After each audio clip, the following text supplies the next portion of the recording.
Syria के अंदर पिछले 24 घंटों के अंदर हमने काफी उतार चढ़ाव देखे हैं, लेकिन बशार अल असद हुकूमत का खात्मा होने के बाद इतलात ये है, रिपोर्ट्स ये है कि बशार अल असद और उनका खानदान रूस पहुंच गया है और रूस की सरकार ने बाज़ाब्ता तौर पर इंसानी हमदर्दी की बुनियाद पर उन्हें पनाह देने का फैसला किया है। यह फैसला उस वक्त हुआ जब शाम उन्होंने छोड़ा और सदारत के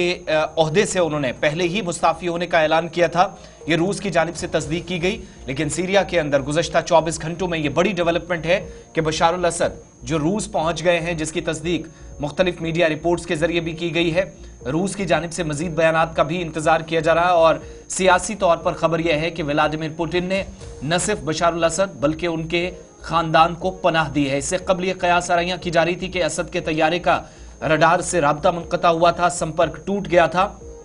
और उनका एयरक्राफ्ट गिरने का खदशा जाहिर किया जा रहा था, लेकिन इस बात की तस्दीक हो गई है कि बशार अल असद रूस पहुंच चुके हैं। दूसरी जानिब फौज ने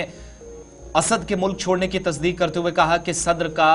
इख्तियार खत्म हो चुका है। शाम में गुज़श्ता 11 दिनों से जो बागी ग्रुप थे और फौज के दरमियान कंट्रोल की लड़ाई चल रही थी और बागी जो ग्रुप था वो कल यानी एतवार के दिन दारुल हुकूमत दमिश्क पर मुकम्मल तौर पर कंट्रोल हासिल कर चुका है और मुख्तलिफ मकामात पर फायरिंग करके फतह का जश्न भी मनाया गया, जिसकी मुख्तलिफ तस्वीर और मनाजिर आपके सामने हैं। रूस की जानिब से कहा गया है कि शाम के सदर बशार अल असद इक़्तिदार की पुरअमन मुंतक़ली का हुक्म देने के बाद इक़्तिदार छोड़कर मुल्क से चले गए हैं और रूस शाम के सुबह लताकिया के अंदर हमीम फ़िज़ाई अड्डा चलाता है, जिसे वो माजी में बागियों के खिलाफ फ़िज़ाई हमले करने के लिए इस्तेमाल करता रहा और इसका कंट्रोल भी बागियों की तरफ चला गया है। फौज ने बशार अल असद के मुल्क छोड़ने की न केवल तस्दीक की बल्कि सदर का इक़्तिदार ख़त्म होने की भी साथ साथ ये कहा गया कि शाम के अंदर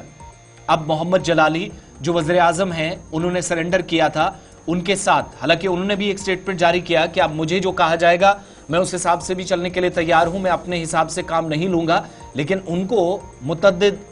ऐसी उनके साथ मीटिंग्स जो हुई हैं, कहा गया कि एक नामालूम मकाम पर उन्हें ले जाया गया जहां उन्हें कहा गया कि आप तमाम सरकारी इदारों को चलाएंगे सीरिया के अंदर जब तक पूरे मुल्क के अंदर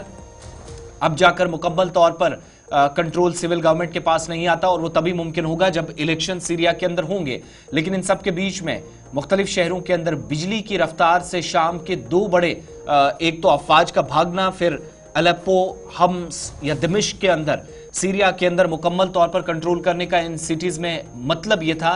कि मुकम्मल तौर पर बशार अल असद को जड़ से उखाड़ दिया गया है। 50 साल का इक़्तिदार, हालांकि 24 साल तक बतौर सदर वो काम करते हैं, लेकिन चूंकि उनका ख़ानदान था, उनके वालिद, तमाम लोग और सीरिया के अंदर 2011 में जो लड़ाई शुरू हुई थी जिसमें लाखों लोग मारे गए, 85% से ज़्यादा लोग गरीब हो गए, इस तमाम के लिए जिम्मेदार उनको, उनके ख़ानदान को सियासी तौर पर भी ठहराया जाता रहा और ये सारी सूरत हाल काफ़ी ख़राब पूरे मुल्क के लिए साबित हुई। अब चूँकि एक बड़ा ग्रुप ये कहता है कि मुकम्मल तौर पर इजराइल और या फिर तुर्की या उनका करीबी या इत्तेहादी कह लीजिए अमेरिका के हाथ में चीज़ें चली गई हैं और इस बात से इनकार नहीं किया जा सकता, ना इन खबरों को खारिज इम्कान किया जा सकता है। ये बात ज़रूर है कि मुख्तलिफ मीडिया रिपोर्ट्स के मुताबिक कब्ज़ा हुआ और ये कब्ज़ा बाज़ाब्ता तौर पर